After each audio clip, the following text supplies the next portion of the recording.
There is a garage in an ordinary suburb. It makes more food revenue per square foot than most farmland in this country. 7 growing systems are running in there at once, and every one of them feeds another. Before you object, this takes no yard, no land, and no greenhouse. One of these 7 turns $4 of seed into $30 of product every 12 days on a shelf 2 feet wide. When that math hits the screen, you will think I typed it wrong. At full build-out, with all 7 systems mature, this loop peaks at $7,240 a month in revenue. That word revenue matters, and I will explain why. Every number goes on screen at 2 scales, so you can check the math yourself. Here's the loop. One thing before system 1, so the numbers make sense. Every system gets 2 numbers. Tier 1 is a corner of the garage, 15 hours a week, 1 person as a side project. Tier 2 is the full 2-car garage, 30 hours a week, with sales channels that took 8 to 12 months to mature. Space is the throttle here. You will watch the same math scale up as the footprint grows. Now the loop. System 1 is gourmet mushroom cultivation. You grow oyster and lion's mane varieties, and this is the anchor crop of the loop. At Tier 1, this runs $150 to $700 a month. At Tier 2, with about 100 square feet of fruiting space, the ceiling is around $1,800 a month. Startup lands between $300 and $800.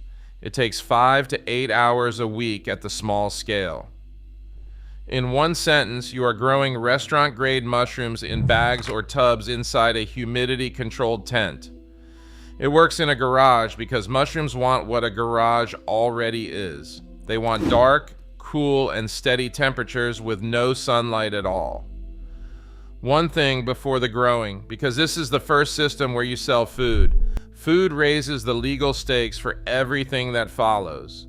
There are always 2 separate checks and never one blanket claim.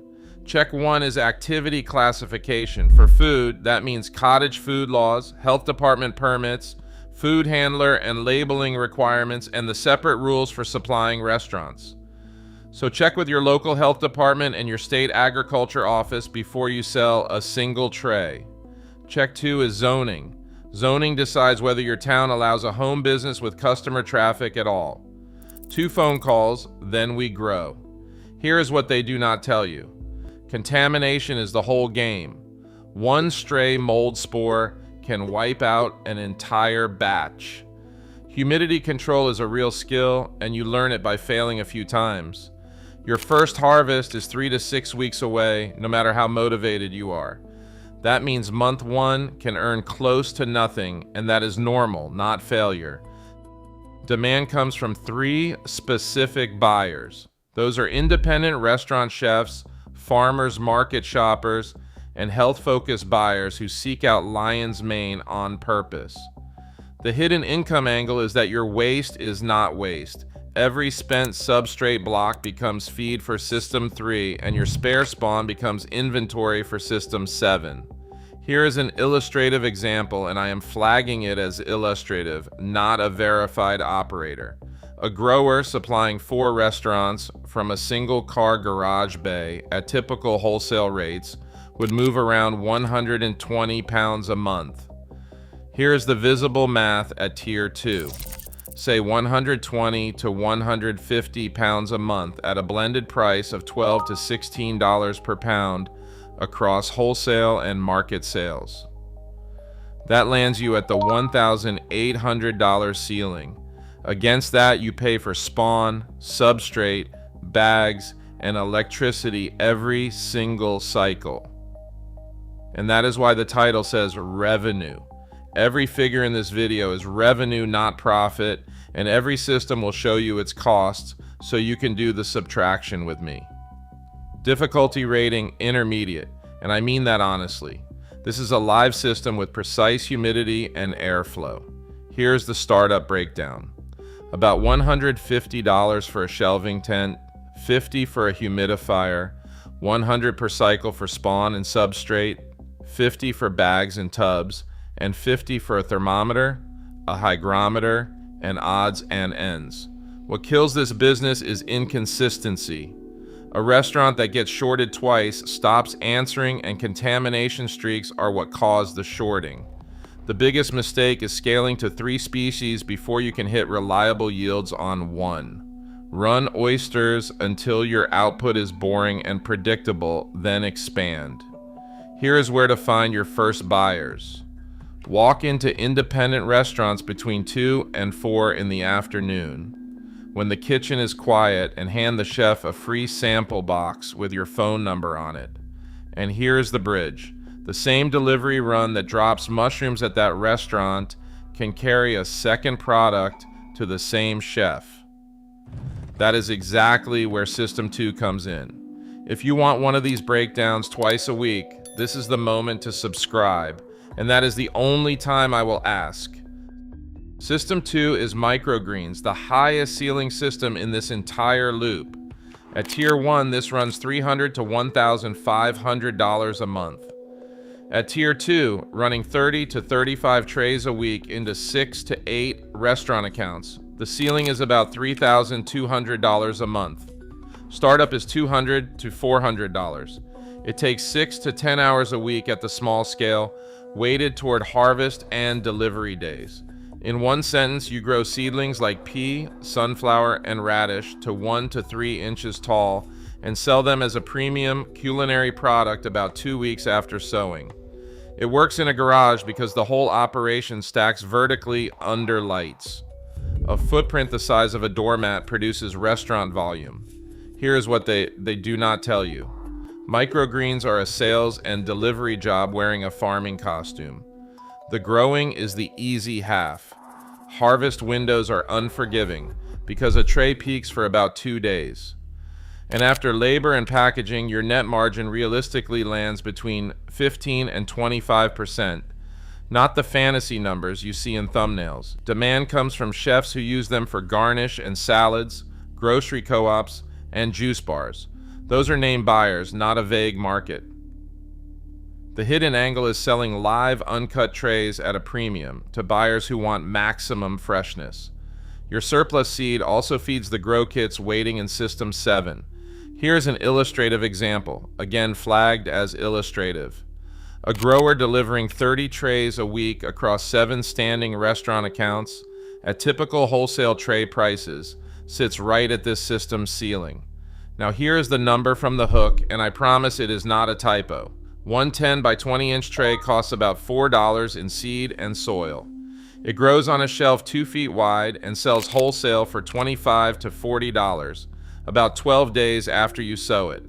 At Tier 2, 30 to 35 trays a week at those prices is where the $3,200 ceiling comes from. And remember the revenue rule, because seed, soil, packaging, fuel, and your own hours all come out of that figure. Difficulty rating: beginner on the growing side, intermediate on the selling side. The selling side is the one that decides whether you get paid. Here's the startup breakdown. About $100 for a wire rack, $80 to $120 for LED shop lights, $50 for trays, and $50 to $100 for your first seed order. What kills this business is a missed delivery. Chefs build menus around your product, and one dead Friday is how a standing order becomes a former account. The biggest mistake is growing a fancy variety sampler. Grow the PEA, sunflower, and radish that chefs actually reorder every single week. Your first buyers are the exact same doors you knocked for mushrooms.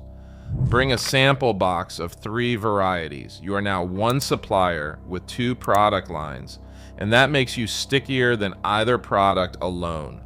The bridge is under your harvest table. Every harvested tray leaves behind a mat of soil and roots, and that spent material is exactly what System 3 eats. System 3 is Vermiculture, which is worm composting, and it is the quiet engine room of the whole loop.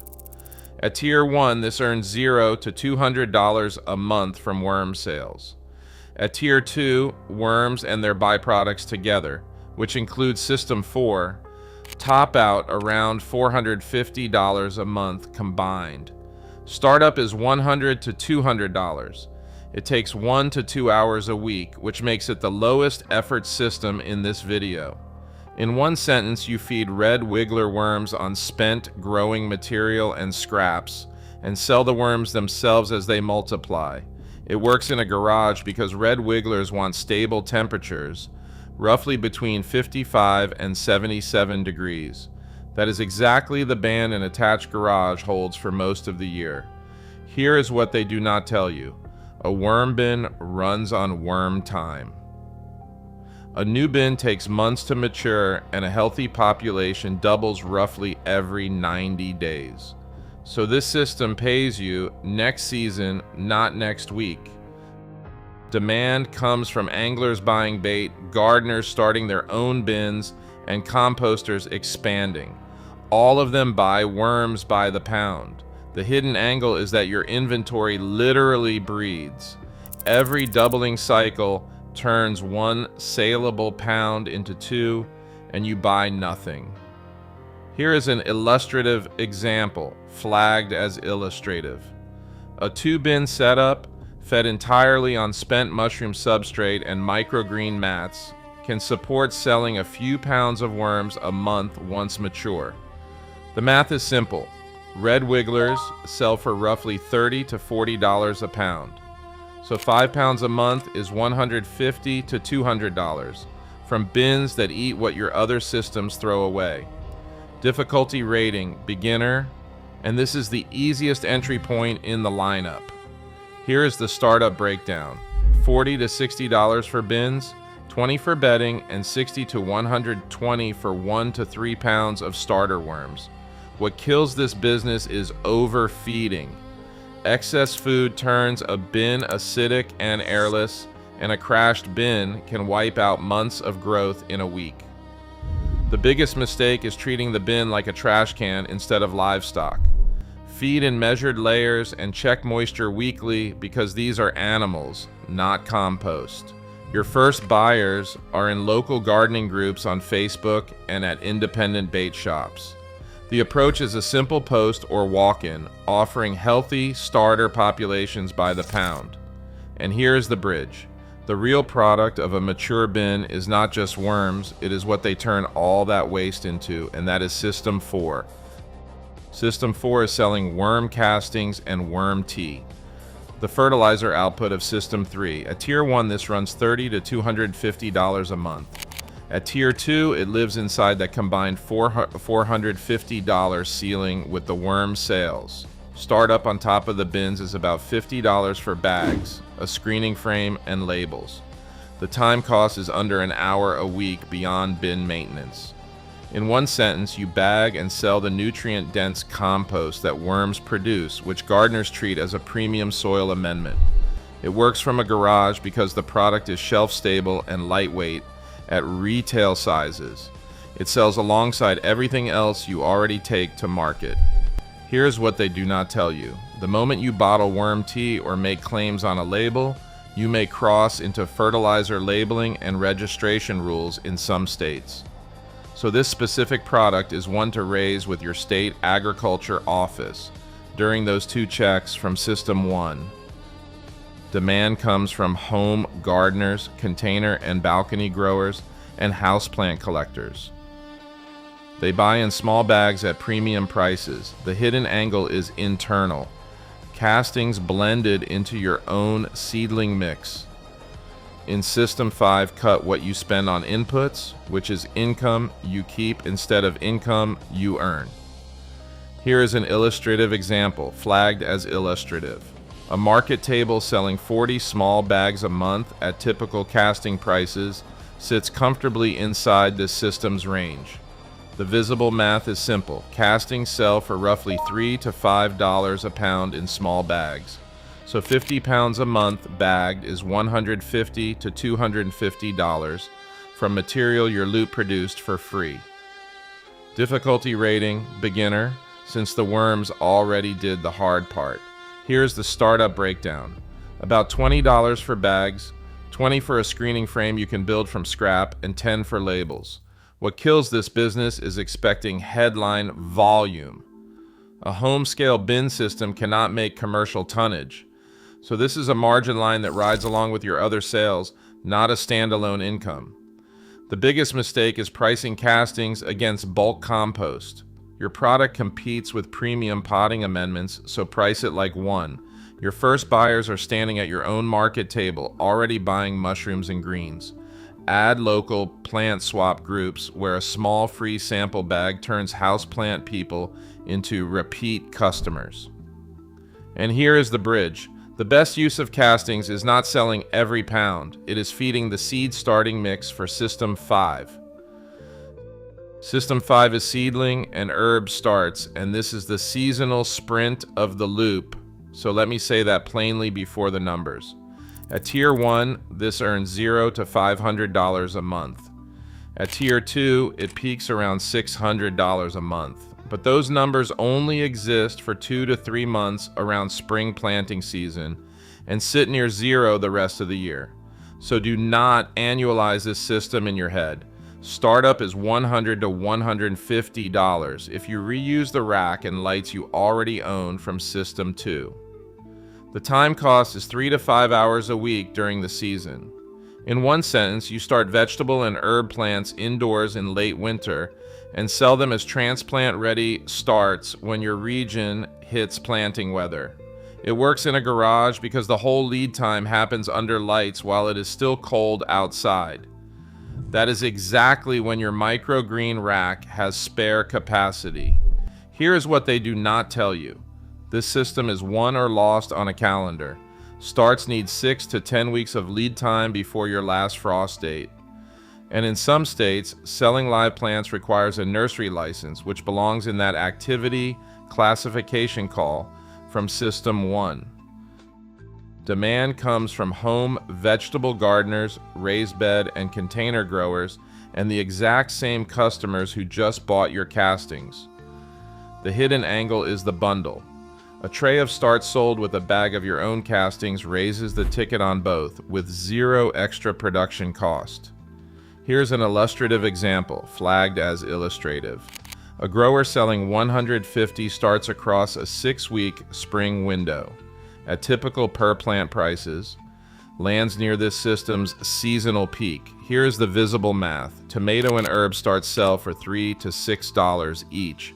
So 150 plants across the season is $450 to $900 gross, which averaged across the window matches the monthly figures on screen.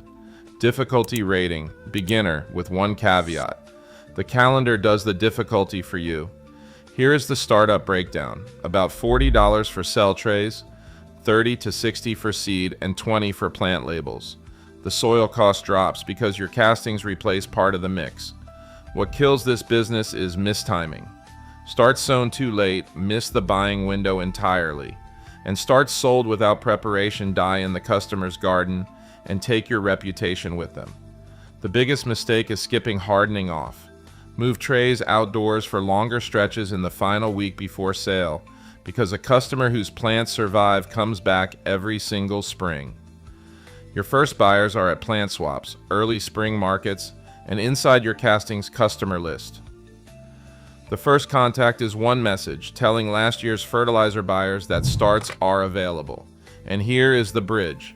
When the spring window closes, that vertical rack does not go idle. It converts to the system that runs every week of the year. System 6 is hydroponic lettuce and greens on a vertical rack, the year-round counterweight to System 5. At Tier 1, this runs $100 to $400 a month. At Tier 2, with a second rack and standing restaurant orders, the ceiling is around $700 a month. Startup is $300 to $600. It takes 4 to 6 hours a week, plus a short daily check that is genuinely non-negotiable. In one sentence, you grow lettuce and leafy greens in nutrient water instead of soil on a stacked rack under lights, harvesting on a steady weekly rhythm. It works in a garage because hydro is climate independent. The same rack produces identical heads in January and July, while outdoor growers sit out half the year. Here is what they do not tell you. Hydro is a daily discipline. The pH and nutrient levels drift constantly and need checking. And a power outage or a clogged pump in summer heat can kill an entire crop in a single day. Demand is the restaurant channel you already built. Chefs place standing weekly orders for consistent butterhead and romaine. And consistency is the entire pitch. The hidden angle is living lettuce, sold with roots attached at a premium. It stays fresh much longer and stands out on a market table. Here is an illustrative example, flagged as illustrative.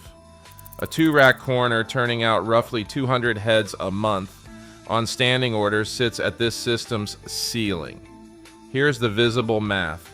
Roughly 200 heads a month at $3 to $3.50 per head, wholesale, is $600 to $700, minus nutrients, seed plugs, and the electricity that runs the lights and pump around the clock. Difficulty rating, intermediate, because the growing is chemistry homework that never stops being due. Here's the startup breakdown. $150 to $300 for channels or deep water totes, $50 for a pump and plumbing, $100 to $200 for lights if your rack needs its own, and $50 for nutrients and meters. What kills this business is neglect. A clogged pump you did not catch for 2 days is a dead crop and a missed standing order. And you already know from System 2 what a missed order costs. The biggest mistake is chasing exotic crops. Chefs reorder boring, reliable butterhead and romaine, and the reorder is where the money is. Your first buyers already have your invoice in their inbox. The pitch to your mushroom and microgreen accounts is one sentence. The same delivery can now include lettuce every week, all year. And here is the bridge. By this point in the loop, you're holding surplus spawn, surplus seed, and spare materials. System 7 turns all of it into a product you can sell while you sleep. System 7 is DIY, grow kits, mushroom kits, and microgreen kits assembled from the loop's own surplus. At Tier 1, this runs $100 to $600 a month.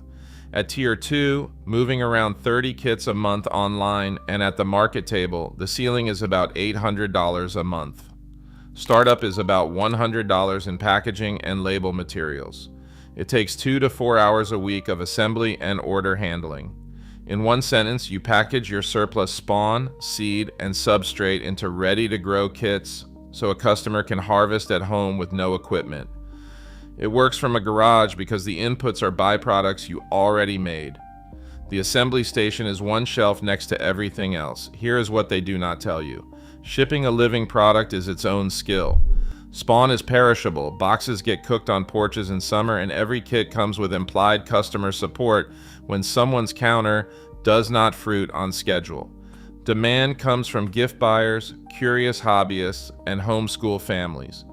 A grow kit is one of the few farm products people buy for fun, not for food.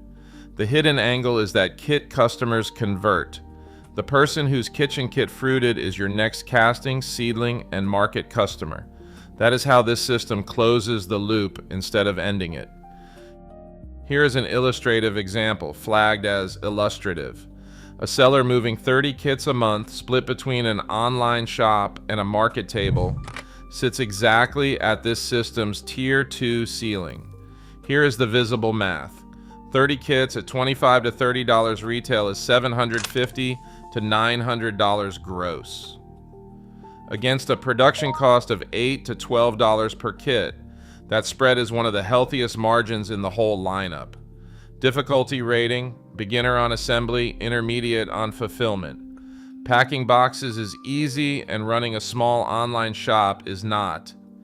Here is the startup breakdown. About $50 for boxes, $20 for labels, $20 for printed instruction cards, and $10 for tape and filler. What kills this business is a bad batch. A kit that fails in a customer's kitchen becomes a refund, a 1-star review, and a warning to every future buyer. And reviews are the entire storefront.